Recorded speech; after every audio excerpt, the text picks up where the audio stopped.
Voltei, galerinha, e voltei, olha só, voltei com um negócio bacanérrimo, é um negócio que vocês precisam mandar bem, deixei por último, certo? Que é o tal do domínio da imagem.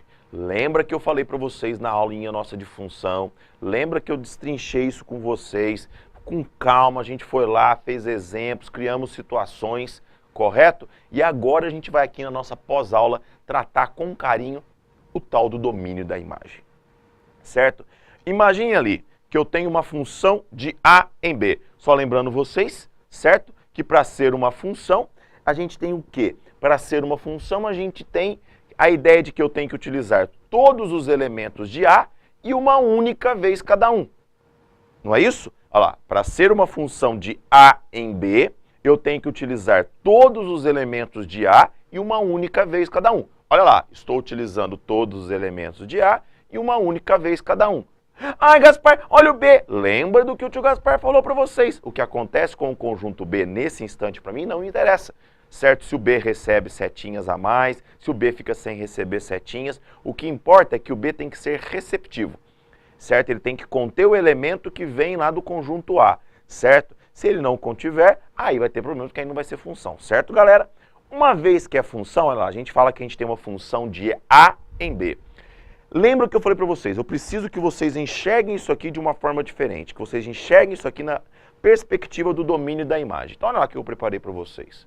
Conjunto A é o domínio, o conjunto B é o contradomínio, e os elementos que eu utilizo do contradomínio a gente chama de imagem, certo? Então a primeira visão que eu quero que vocês tenham é essa.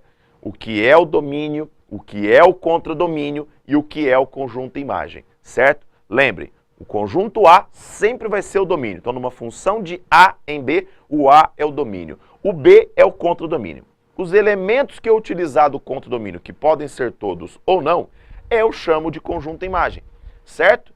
Tá, então olha lá, função de A em B. O A é o domínio, o B é o contradomínio.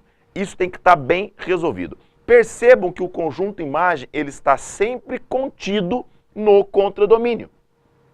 Tudo bem? Porque se o conjunto imagem não estiver contido no contradomínio, teremos problemas, porque aí um elemento não vai ter a setinha, se não tem a setinha, não estaremos utilizando todos os elementos do conjunto A. Bacana? Tranquilo? Domínio, contradomínio e conjunto imagem. Essa é a nossa primeira perspectiva. Dando continuidade, galera. Olha lá. Então, olha lá. Cada setinha daquela é uma associação de x em y, que eu represento através de um par ordenado xy, não é? Cada setinha é um par ordenado. Lembra do que o tio Gaspar já comentou com vocês. Então, o que eu tenho na minha mente? X é o meu domínio. Mas por que o X é domínio, Gaspar? Porque eu não estou utilizando todos os elementos de A, então eu posso chamar cada um deles de domínio. Como no conjunto B eu posso estar utilizando todos ou não, os que eu utilizar, que é o Y, eu chamo de imagem. Então quer dizer que daqui em diante, em todo par ordenado pertencente a uma função, você tem que olhar para ele e dizer, primeiro vem o domínio, depois vem a imagem. Então, se ele me der lá um par ordenado 10, 17, o 10 é o domínio, o 17 é a sua imagem, certo? Ok? Tá, e aí a gente tem aquela situação, o y existe em função de x. Então, o x vai ser, o y vai ser a imagem e o x vai ser o domínio. Certo? Então, se ele me der lá f de 2 igual a 11, o 2 é o domínio, o 11 é a sua imagem. Tanto que leitura que eu faço, que eu já comentei com vocês, quando aparece lá f de 2. O que é f de 2? É a imagem do domínio 2. O que é f de menos 1/3? É a imagem do domínio menos 1/3. O que é f de π? É a imagem do domínio π. Certo, galera? Tranquilo? Então, vamos dar uma treinada aqui? Olha lá. Exemplos.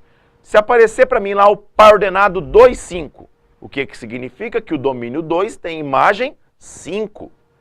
Se aparecer lá f de 3 igual a 7, que leitura que eu faço? Que o domínio 3 tem imagem 7. Só lembrando que esse exemplo que eu fiz aqui do par ordenado 2, 5, eu também poderia falar em f de 2 igual a 5. Assim como ali embaixo f de 3 igual a 7, eu poderia representar como par ordenado 3, 7. Perceberam a relação que existe entre o par ordenado e o y em função de x? certo? É uma relação direta, você precisa saber captar a informação em qualquer um dos dois formatos que for dado, certo? Ok? Tá, vamos dar uma treinada? Olha o que eu separei aqui. Aqui eu tenho uma função de A em B. Tá? Vamos destrinchar quem é domínio, quem é imagem, como analisar algumas imagens, caso seja pedido para vocês. Primeiro, quem é o domínio? O conjunto A. Quem é o contradomínio? O conjunto B. Quem é a imagem? São os elementos do conjunto B que eu estou utilizando. Aqui no caso, o 2 e o 4. Certo?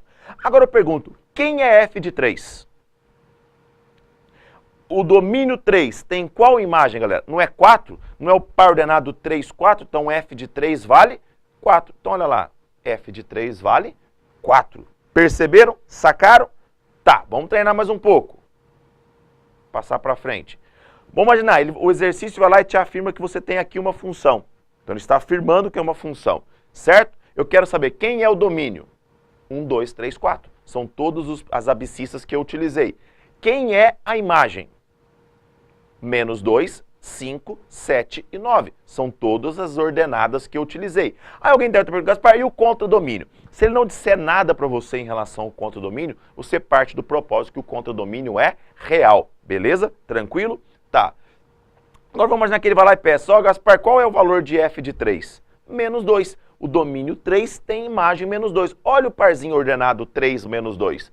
O domínio 3 tem imagem menos 2. Então f de 3 é igual a menos 2. Assim como você pode perceber que o f de 4 seria 5. O domínio 4 tem imagem 5. Beleza. Então olha lá. Ele vai lá e fala assim agora, ó. Eu tenho uma função de R em R. Certo? Então o meu domínio é real, o meu contradomínio é real. Aí ele vai lá e me dá essa regra que associa esses dois conjuntos. Lembra do que o tio Gaspar falou.